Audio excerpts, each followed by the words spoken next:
Right, good morning everyone, and thank you for coming to this webinar today. I'm going to start sharing my presentations.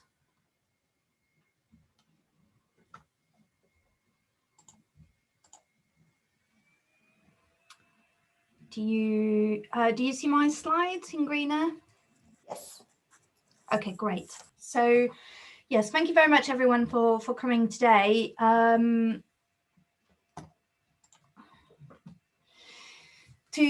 welcome to this webinar. We have 1 hour during which we'll be talking about how can data be used to shape circular economies in cities. We have a very interesting program with some speakers coming principally from London and from Copenhagen.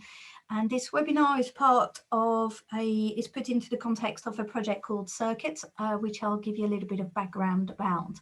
There will be time for a question at the end, but if you do have any questions, please put them into the chat box, and then we'll address them as we go along throughout the presentations.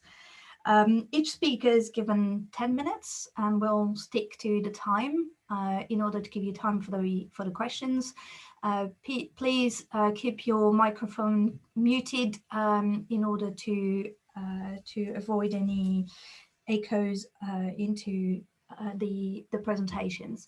And just to note as well that the webinar is being recorded, and the recording will be made available to you after this session. So let me give you a very quick overview of Circuit and what the project is about. So my name is Flavie and I work for BRE, which is one of the partners involved into this project, which is a Horizon 2020 funded project. Circuit is a 4 years collaborative project, which includes 30 different partners across 4 different cities in Europe, which are London, Copenhagen, Hamburg, and the Helsinki region. The focus of the project is very much to look into the demolition and reuse, refurbishment and transformation, and looking into how you can embed the principles for designing new circular buildings and future developments. The project is looking very much about the city-wide aspects and city as a systems, and it's looking into aspects of governance and planning, materials and data flow, training and knowledge sharing. The partners are all listed onto this slide. What I'd like to draw your attention to is those partners that are on the left here, which are leading the different city clusters. So London is hosting this webinar today and is the London cluster lead, and Copenhagen City is the Copenhagen City lead who's present today. The overall objective of Circuit is to demonstrate how innovative solutions can help close the loops of urban materials and resource flow within the built environment sector, and to understand how those can help to enable the transformations of the cities into circular innovation hubs and increase the regenerative capacity of each of the cities that are concerned, but also other cities. And so it's all about sharing some of the knowledge. Some of the specific objectives include engagement with stakeholders in the value chain partnerships in order to address the technical, economic and environmental feasibility of innovative solutions for circular construction, develop and demonstrate innovative solutions of circular constructions in the 4 cities through some demonstration projects, and map the flow of building materials into the different cities in order to understand the supply and demand of the materials and understand how you can make those materials flow better within the city in order to create those regenerative systems. The innovative solutions that are being explored are listed here. So it's urban mining, So where you've got a building which is going to be demolished and the decision has been made that it will be demolished, it's about understanding how you can reuse some of the materials within that existing building. So Kay will give some example of pre-demolition audits, for example, and how they can be used to increase the recycling and the reuse of materials with a focus on reuse. Transformation of the building is looking more into the flexibility of a building. So where a building has does not serve the purpose for which it was built anymore, how can it be transformed in order to be to continue to be used but for a different purpose? So for example, the transformation of a school into residential buildings.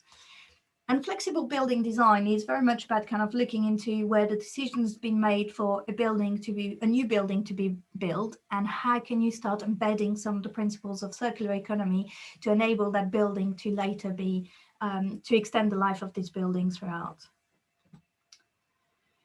And one of the tasks that is core to Circuit is to look very much about kind of the data frameworks and the availability of the data in the built environment in order to understand better the materials flow.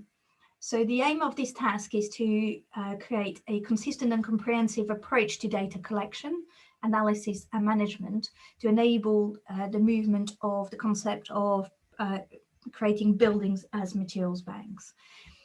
There are 3 outputs that came out of this task so far, and that has been published, but 2 of them will be touched on by and explained a bit further by Ben through his presentation.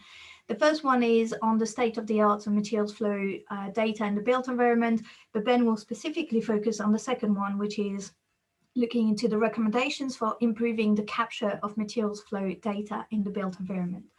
I have put a link, a hyperlink to the page where you can find these reports, and please feel free to download them.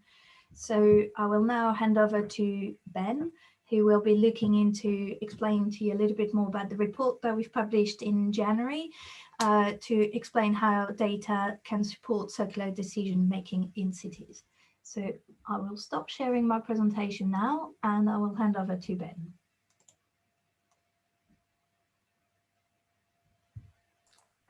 Thanks. So I'm just, let me know when you can see my screen. Is that up there now? Yes. Yeah, okay, perfect.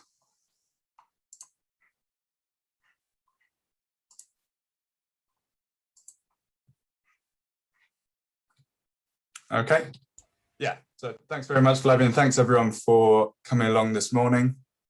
So as Flavie mentioned, our role as BRE in this work package is to investigate sort of data and how it relates to achieving a circular economy of the built environment. And so that's what my presentation is going to be about today. It's going to be structured around one of our recent deliverables, which was looking at the state of our cities when it comes to the availability of data and how we can use that to support these circular actions of various different types. So first, a bit of a general intro on why we need data. It seems like we really hear quite a lot at the moment about, the general principles of circular economy. There's all kinds of glitzy infographics, tons of case studies out there. They're all really useful, and then we also have these sort of in-depth research projects that really focus in on generate really fantastic knowledge on a very narrow area of circular economy, or relatively narrow area. But one thing that we all need to do as stakeholders in built environment is eventually understand how what we do, how we can modify our decisions, what options are available to us that actually work towards the circular economy at a very precise level. As a stakeholder with some kind of influence over the flows of resources, you can only attend so many webinars like the one you're at now, put together so many ambitions and declarations, and at some point you do have to put in that time to understand how your day-to-day actions can be modified and then the impacts that they can have. And then to do that, you do need robust information on what you're currently doing and then how you can change. And that information needs to be easy to access, easy to interpret, and you need to know how to apply it. So the point of the research that we're talking about today was basically to dive into that a little bit further, with the broad aim of making recommendations on how we can improve that availability of data to whoever it is that needs it and has that influence. And then because of the scope of the circuit project, this was really considering the whole city system, from the actors who have influence over maybe individual products and materials way up to the policymakers and kind of everything in between. So the approach we took was to go out there into each of our 4 circuit cities, so London, Copenhagen, Hamburg, and Vantaa, Helsinki, and carry out loads of stakeholder engagement with these people across the value chain and the value network, some desk research, and then basically settle on the ways that we gathered that they can actually have an influence over these resource flows. So we call them use cases, and they're basically actions that these different stakeholder groups can carry out in support of circular economy. So it's quite broad. There's a real range of them. The second task here was to identify whether data that would be necessary or useful for these actions is available to the people who would be carrying them out, and whether the quality is okay, whether it's robust enough, that kind of thing. And then finally, based on what we find from that availability of data, we make some recommendations on how any of the gaps in the data or any weaknesses in that data may be sort of resolved. And so the first bit I'm going to talk about is these use cases and the data requirements for them. So the first thing we had to do was to really understand what those behaviors are, those actions are that we need to encourage or discourage or change in some way. And so that required a bit of a mapping. So this that you see on the screen right now, it is quite detailed, but the important thing we need to take away from this is that you can see these are the sort of material flows that might be flowing through your city system, going into new buildings, being repurposed through transformation and refurbishment, and then eventually your buildings are demolished, and you have these either linear flows or you might have some circular flows occurring there.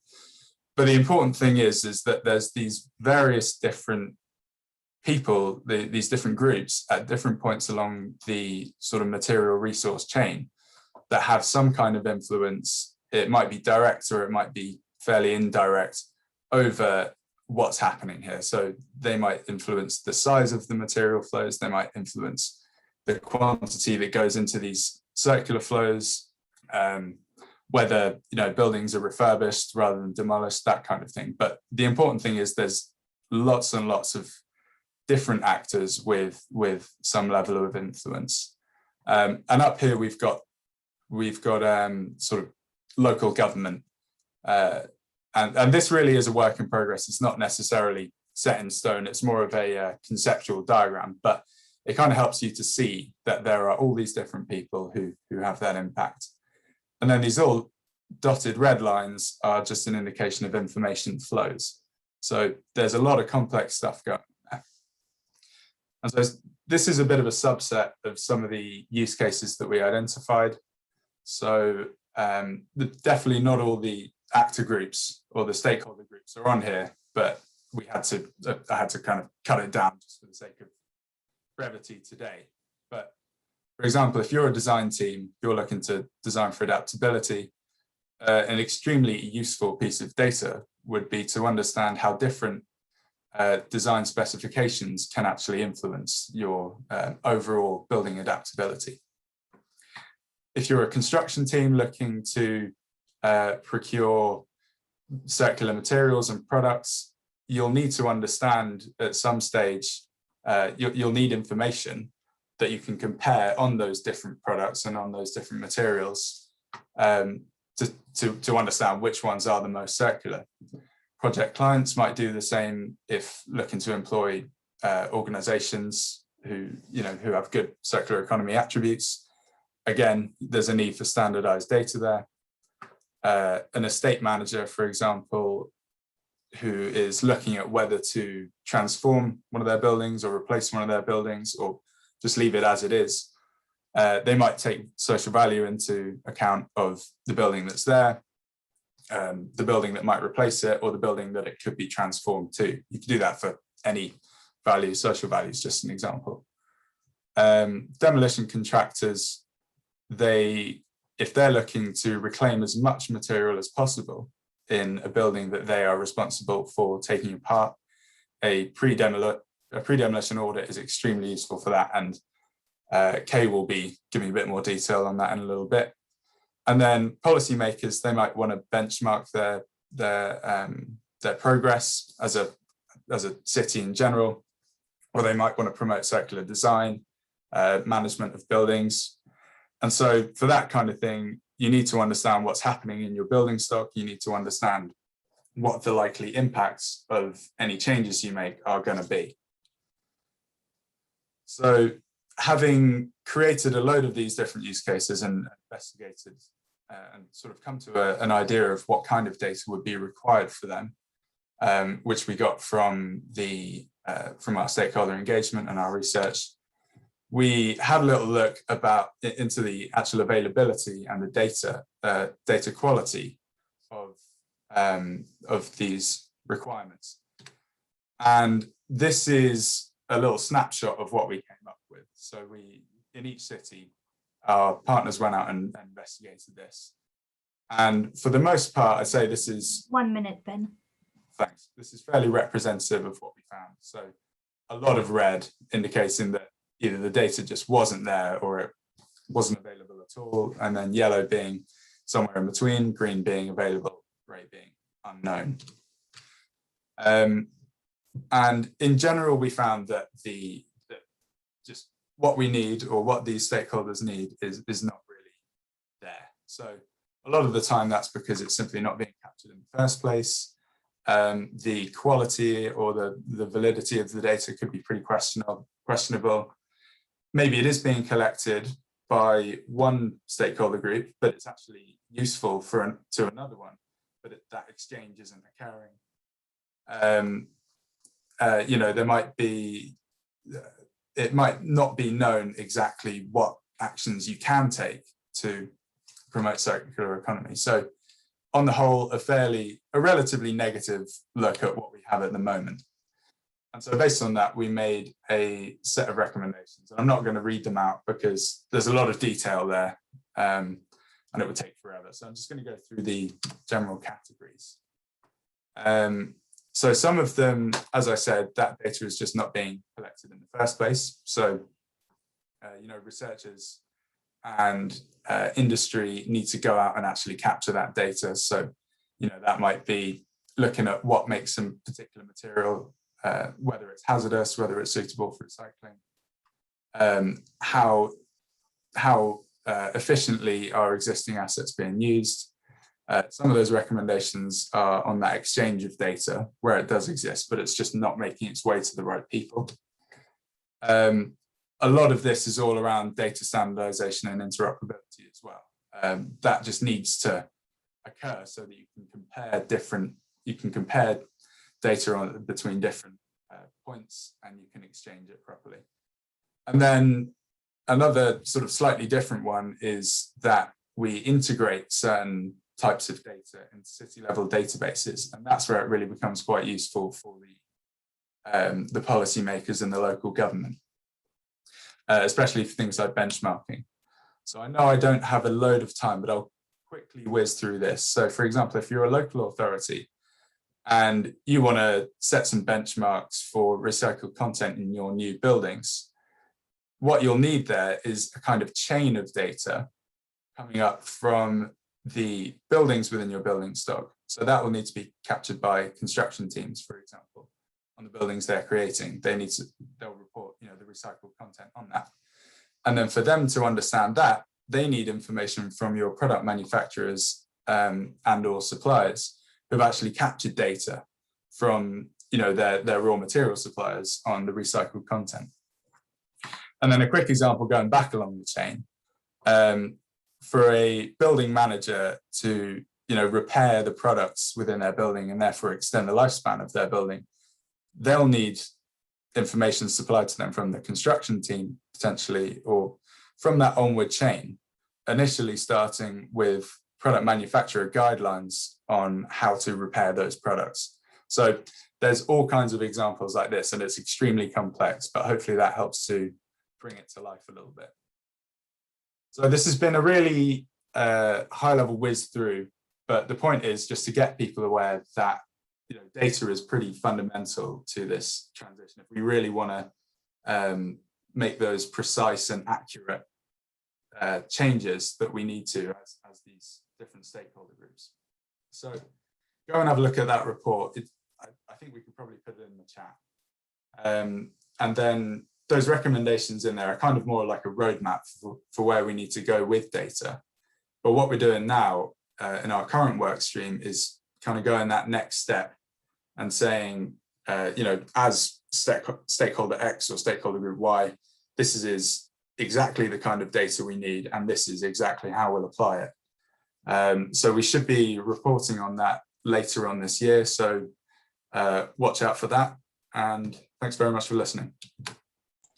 Thank you very much, Ben. Very interesting presentations. If you can stop sharing your screen, and then I'll pass over very swiftly to Lars Lind from GXN, who's going to be talking about the data for circular building design.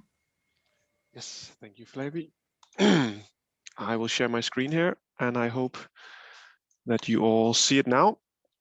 So thank you for the introduction. So my name is Lars Lind. I'm an architect with an architectural company in Copenhagen called 3XN, and we are part of the Circuit Consortium as work package leaders of work package 6, which is really looking at new buildings and how to design new buildings for a circular economy, focusing very much on flexibility and adaptability. So, and just to say that for us as a company, we have this sort of you could say balance between doing actual architectural projects and then involving ourselves in research projects such as Circuit, and we feel this is sort of for us the important part of being part of Circuit is that we get a chance to kind of investigate what might influence our practice now and in the future. So I'm going to talk a little bit about what the type of data needs we see for new buildings, what that is, and how we're trying to look at it, and how we are then in the Circuit project trying to work with adaptability and the type of data that we need there. So you could say, to be a little bit maybe provocative, the types of data that we have, or the type of information that we have on building materials when designing buildings, are often very scarce. When we, for example, buy food, we always know down to the gram or the milligram what's actually in the products, what we eat. But in what we put in our buildings, it's often kind of quite limited what you actually know about the content of materials. And this is an issue that that we are seeing, and that is sort of in different ways being dealt with by the market, or trying to be dealt with, and that is incredibly important in a circular perspective, because if we want to recycle something in the future, we need to know what it is that we are recycling. And that type of data needs to the data coming from manufacturers and producers of building materials somehow need to enter into the design process. And one way of doing that is through what's called the Bim environment, which is the building information model, basically the 3D environment which you create before you build a building, that has the informations about geometry and price and all other things in the building project. But it could also very easily host informations about actually detailed information about materials. This is not always the case today, or it's rarely the case today. This is also something that's known as digital twins, but basically a digital environment wherein you're able to store data about materials from the get-go in a project. This is an example of a research project that was done prior to Circuit, and it's a social housing project in Denmark where we are trying to build a system, you could say, a building system that is designed fully for disassembly and to be taken apart and reused in a circular economy. And what we basically did here was we said, okay, well, there's a couple of building technical elements that need to be solved, which is what you're looking at here, the sort of superstructure that's designed for disassembly. But also it's important to begin to discuss how do we store the data, because one thing is being able to do it from a kind of technical perspective, taking buildings apart and reusing the parts, but another thing is how do you give the sort of data to the let's say the next generation of recyclers. This is just some images of the mock-up of this building. It's coming up in Aarhus, the second largest city of Denmark in a year. It's just to show you that we kind of tested it also from a practical perspective. Some of the solutions include recycled plastic and recycled wood and recycled cork for the facade. So it had a kind of different types of focuses on circular elements, and what we did here in terms of data was that we went out to the various manufacturers that we looked at and saw what kind of data are you able to supply us with at this point. This is an example of a kind of very low practical material passport that one of the facade manufacturers were able to provide on their materials. So basically, like you saw with the bread before, a kind of detailed breakdown of the components in their product. Another thing which in a way was again very kind of low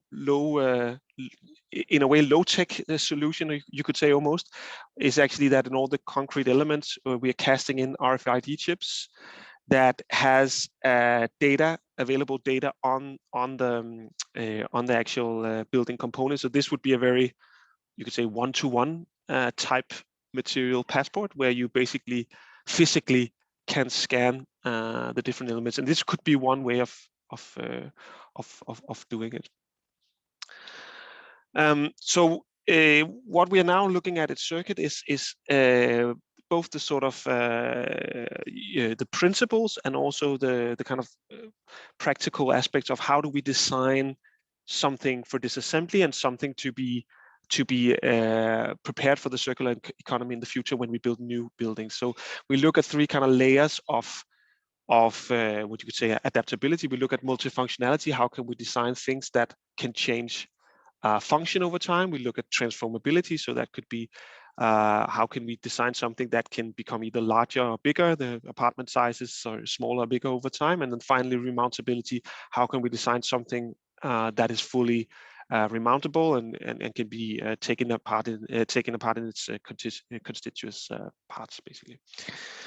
And one of the studies we're doing within Circuit is on housing, residential buildings. This is a quite interesting study that we're doing on housing apartments in Copenhagen across a lot of basically all the new kind of development areas, and we are basically studying how they look, the plans of the different apartment typologies in terms of adaptability, and we are then kind of logging them and then comparing them to each other. And this is, I think, for me, a quite interesting drawing in this relation, because it actually shows that when you superimpose, in this case, 5 plans from different apartment types on top of each other, what it shows is that it's almost the same. It's eerily similar, the way that we actually do residential layouts in Copenhagen. And I believe it will turn out to be quite similar across the cities. But anyways, this is how it's looking in Copenhagen. And of course, maybe as an architect, it could be slightly depressing, but in terms of a kind of a circular potential, in terms of actually beginning to understand, is this actually all of the many residential buildings we're building now, are they actually adaptable assets for any kind of future change in socioeconomic terms or in cities at large? Is something that we'll be looking into in Circuit and trying to understand what are actually the how can we actually evaluate this and try to sort of to suggest ways of increasing the adaptability in this. And I think the simple point of this drawing is that if we can suggest solutions that it will increase the adaptability. The scalability of those solutions will be quite big. Yeah, so this is what we're working with now, basically standard types that we are taking as a kind of baseline for how to evaluate the adaptability of building residential buildings based on these three sort of layers of adaptability that I mentioned before. So this research will basically come out as part of Circuit within the next half year, and we will based on the different partners in Circuit, we will suggest different approaches in order to increase the adaptability in building residentials along other demo projects that will follow this line of thought. So that's all for me for now. Thank you very much. Very interesting talk. So if I then hand over to Kay Small-Warner from BRE. Kay, do you want to try to share your presentation? Here we are. Perfect. Good morning, everyone. Kay Small-Warner from BRE, Senior Consultant at BRE, and I support some of the work on the Circuit project. One of the areas I'm focusing on is work package 4, urban mining, which has come up already. It's officially titled Urban Mining and Reverse Cycles. Some of the key activities over the first 2 years have been evaluating existing pre-demolition audit guidelines, demonstrating two pre-demolition audits in each of the 4 circuit cities, so total of 8, hosting workshops in each city to get a better understanding of supply and demand for secondary materials, and demonstrating reuse or recycled elements in new constructions with 1 demonstration in each city. So today I'll quickly discuss the role of pre-demolition audits in maximizing material reclamation and also higher value recycling at the end of a building's life.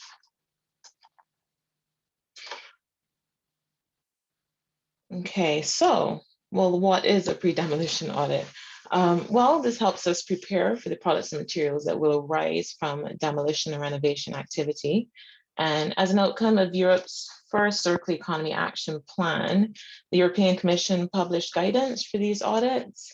And the overall aim is to maximize the recovery of materials and components from the demolition or renovation of buildings and infrastructure for beneficial reuse and recycling. This therefore contributes to, any decarbonization targets that we have. And the guidelines are structured in such a way that, they can be updated as we have technological developments and if there's new scientific evidence, so there's a bit of flexibility. Here is, this is an example of a concrete section in a pre-demolition audit. So now the goal of the assessment is to present as reliable data as possible on the type and amount of demolition waste that could arise.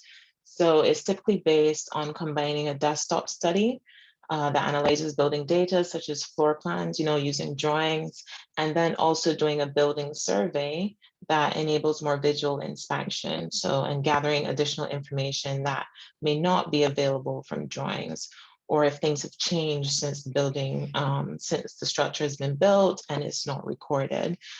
So that's useful as well. Results typically include the volume and the weight, the type and the condition of the components and internal fixtures. And it's very important to consider hazardous waste, like the safe removal of hazardous waste and any possible health and safety implications or precautions that need to be taken before deconstruction. All of these need to be highlighted and captured.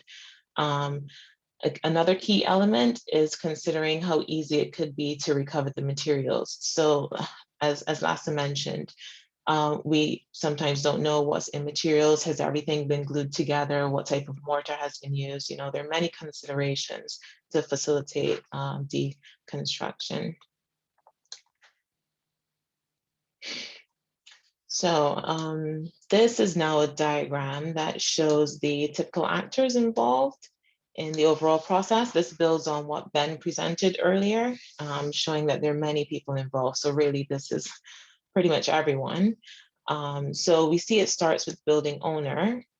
Decision-making typically typically comes down to the developer. So we want the audit to be considered at a very early stage, as early a stage as possible, to give recommendations their best chance of being used. So reuse and recycling performance requirements could already be included in procurement criteria. So as you see here, the performance levels of the contractor.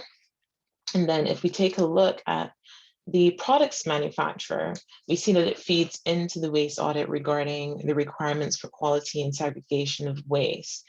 So, why is that important? Well, an example could be recycled concrete aggregate. This is highly dependent on the quality of recycled material. If there's any reinforced steel, it has to be removed. Any other embedded items need to be removed. Glass is also 100% recyclable, but the manufacturing process is very sensitive to contamination. And that contamination typically occurs at the collection point. Then, higher value metals like aluminum should be separated from other metals. So these are different considerations. There are also legal requirements and permitting, typically geographically specific. So it's showing here the building authority, but questions like, is permission required to demolish the structure? Are you using a licensed waste management contractor? Considering recycled concrete aggregate again, if you're going to crush concrete on site, it might need to be stockpiled until it's needed. So does this require any type of environmental permit or exemption? Do the crushers need permits? So audit is a very good starting point for planning and coordination. And reclamation is very dependent on finding off-takers at the right time. So having these long lead times is really beneficial. And ideally, to be environmentally and economically beneficial, reuse should be on site or as near to site as possible. We know there are various challenges with this. So again, it's just really important to consider the audit at as early a stage as possible. And it can be updated along the way, it's a live document. So as I mentioned, we do know that there are various challenges. Selective demolition needs more time than traditional demolition, and different safety measures may be required. So there might be higher costs incurred. Some sites have space restrictions. So separating materials may take place at the sorting facility and not on site. So the amount of nearby facilities, recycling facilities, or really good local waste management services, therefore has an impact on the potential recovery of materials. Ideally, the cost of removing a component would be compensated for by its price, but that requires a competitive market. So we know for materials like iron, metal scrap, there's an established market, but prices can fluctuate significantly. So to manage this, we try to come up with optimal solutions that balance various considerations. So time, cost, storage, facilities, what the market looks like. And if we can collect better data on building materials in a more systematic way, so like Ben mentioned, if we can be a bit more accurate and have some bottom-up approaches, then we can already know at a high level what materials should arise during demolitions and plan accordingly. So this is where it really becomes urban mining. So the data we have now, as Ben already mentioned, and so did LASA, it's not typically granular enough at the national level or the city level. So another approach we're taking in circuit, apart from pre-demolition audits, is analyzing historical demolitions and refurbishments, along with other urban factors, to help us predict which types, which types of buildings are likely to be demolished.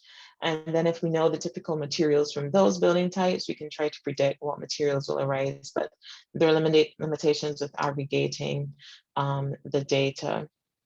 But overall, what we found in circuit is that there are no citywide data sets on how materials are reused at the end of service life, or if they're reusable to begin with. So, some cities have material exchange platforms, and we're considering how we can centralize and consolidate this data in the most useful way. And then overall, another challenge is lack of knowledge and skills on reusing and recycling building materials. What can be used, how can it be reused, who will take it? and lack of auditors who can assess material quality and make recommendations.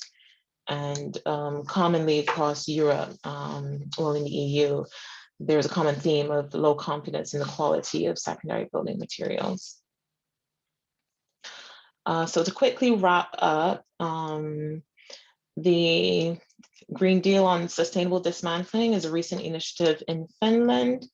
And this is Green Deals are typically voluntary agreements between central government and other stakeholders to promote sustainable development. So Finland's Green Deal is a 5-year program. It started in 2020. Main objectives are presented here. And right now the government administers a free to use material exchange platform that they're hoping to further develop. This approach is very new for the sector, so they've made quite a bit of effort in sharing information beforehand through an initial roadshow in different cities. And there are also regular workshops that Rackley is running with their membership. And because there was a lack of quantitative data to start with, baseline data, it was quite challenging for them to determine what the targets would be for this initiative. But so they've had to rely mostly on the sector for the initial target setting. But as the initiative continues, they're hoping to get more data to help improve that position. And another important thing is, even though this is predominantly focused on demolition contractors, they're engaged in the entire supply chain: designers, architects, manufacturers, contractors. So just like Lasse mentioned, so that everyone can understand the challenges with selective demolition and improve the designs and the products and the installation processes to make everyone's life easier. And just one more quick example would be in London. The New London Plan, there in 2021, there's a requirement for permitted developments to submit circular economy statements. And within these statements, there's a requirement to provide evidence of a pre-demolition audit. But it also goes further to request, consideration for other aspects like design for disassembly and transformation capability, if the building is adaptable. So I only picked these two quickly because we don't have much time, but there are many other initiatives, and some markets are way more advanced, like the Netherlands. And we'll hear now from the city of Copenhagen on how they're using data to support the transition as well. Thank you. Thank you very much, Kay. So very quickly, I'll pass on to Martin Tilsted, who's from the city of Copenhagen and who's going to give an overview of the use of data by city governments to support circular economy. Thank you a lot, Clive. I'll try to share my screen. So hopefully everybody can see it now. Yes. Yeah, okay, thank you. So yeah, thank you all for very interesting presentations. Just to give a short introduction to myself, I'm the project coordinator here from Copenhagen on the entire consortium of Circuit. But today I'm also representing the city of Copenhagen and my colleagues in the urban planning department, as well as the climate plan and city renewal departments. So I will be presenting three, you could say, use cases of how we can make good use of data. So let's just jump ahead. The first sort of use case I would like to introduce to you is the question we always ask ourselves in the urban planning department: how can we use data to quantify the value of thinking more circular? So in one of the ways that we are sort of trying to illustrate this to our partners, the developers who are seeking a permit from the Copenhagen municipality, is that we are going through this local plan process. We are talking about different themes about how sustainability can be built in. So we designed this sustainability tool, which is basically an interactive PDF, where developers can look for inspiration and information about the best practice examples we have. So I know this is in Danish, but what you will find in the middle is circular construction as a main theme. So on the x-axis you have different themes, and on the y-axis you have the actual process that we are going through in the local planning process. So if we just dive into the transformation, these are the initiatives in the middle, of course. If we go into a specific theme, this is actually how the tool looks like, where we give some basic background information about how is this theme relevant to sustainability. We also explain to them the regulatory parts, what is mandatory and what is actually not, what can we just ask them for. But the basic idea is to sort of present to developers the wishes and the policies from the municipality's point of view. What we have right now, and I really like what we've seen from the prior presentations, is that we do lack a lot of knowledge data-wise. So what we have right now is some best practice examples that we showcase in the tool. But really what we want is to move forward into a more quantifiable and a metric-based way of showcasing the best practice examples.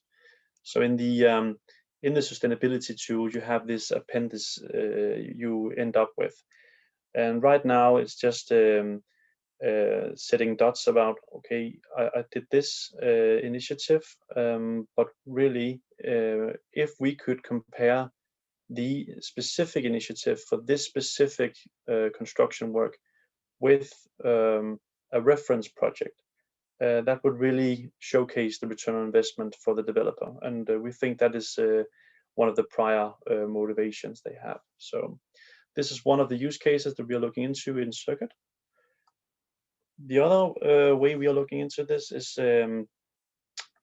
how can we actually use data for measuring the initiatives and the partnerships that we are building up on our climate goal. So we have this roadmap. I think that most people know that Copenhagen is very ambitious on the climate agenda, that we want to be climate neutral already in 2025. But our roadmap is also closing down then. So the primary initiatives we're looking into right now is how can we making our energy production more green, how can we look into mobility.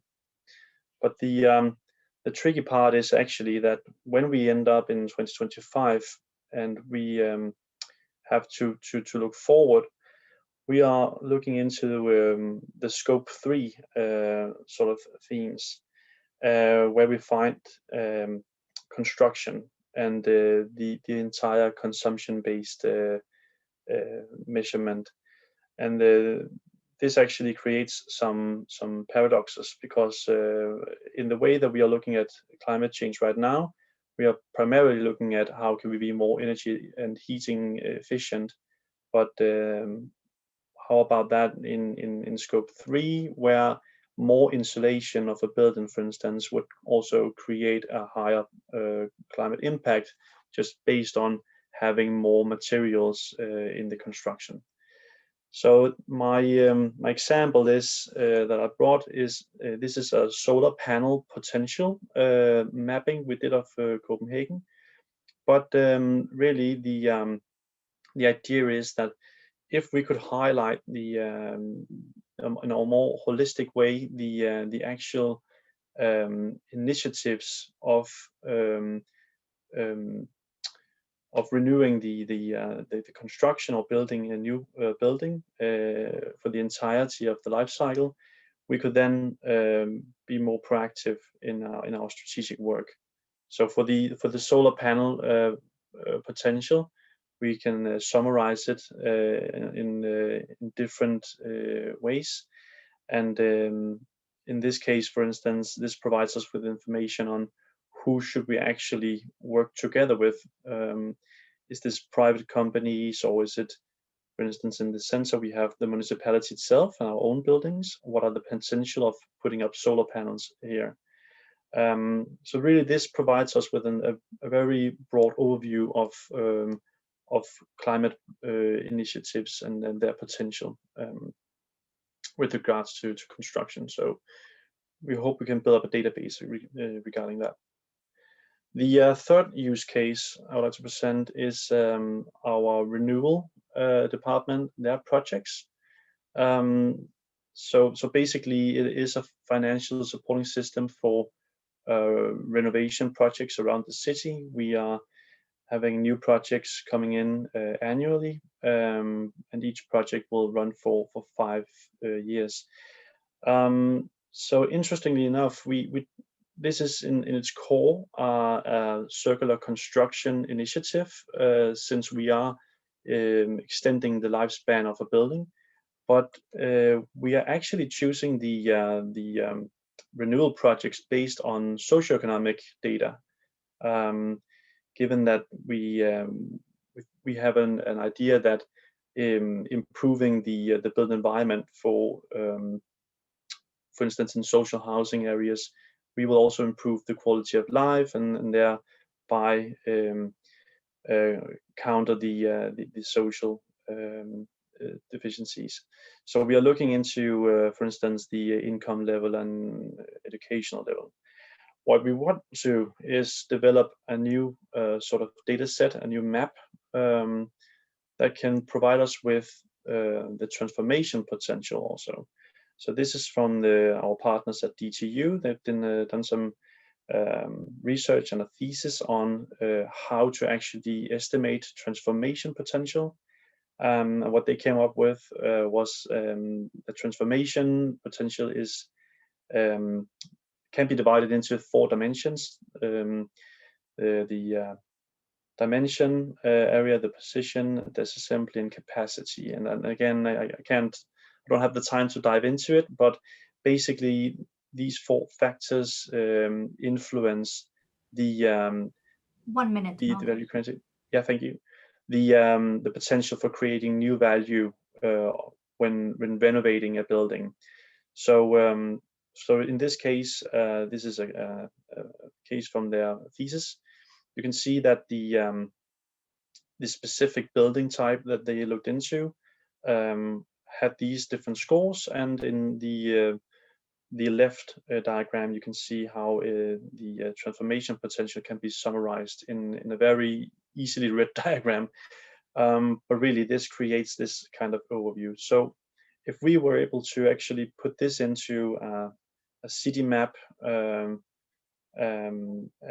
link it to all of the data sets that Ben described earlier from the entire value chain, we would be able to have a more holistic overview of where can we create value, not just from socioeconomic parameters, but also from a circular construction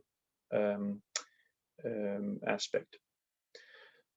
Yeah, so just to summarize, in Circuit, we are really looking into how we can illustrate these return on investments to the developers, how we, from a very high level point of view, can make a more strategic planning on the scope 3 of our goal of being climate neutral, and also, yeah, how can we actually make use of data in our ongoing renovation of the entire city. So thank you. Thank you very much, and thank you very much to all the speakers. Can the speakers put their camera back on so we can start the conversations? We've heard quite a wide range of different presentations, and I hope you have found it as interesting as I have. It sounds to me like the built environment is obviously very complex, and collaborations across the different stakeholders is very important, and also how you communicate the information into a robust approach throughout the supply chain. And I hope you all agree that we've kind of understood that the role of data and capturing the data in a consistent way is very important.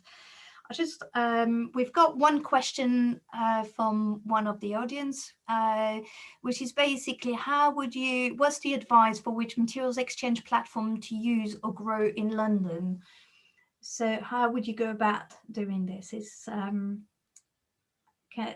Does anyone want to answer this question? Might be one we have to remain agnostic on, probably, I would say. There's a few out there, I guess the most at the moment, because there's not the most useful way of using it is just seeing what they have and how that relates to what you need.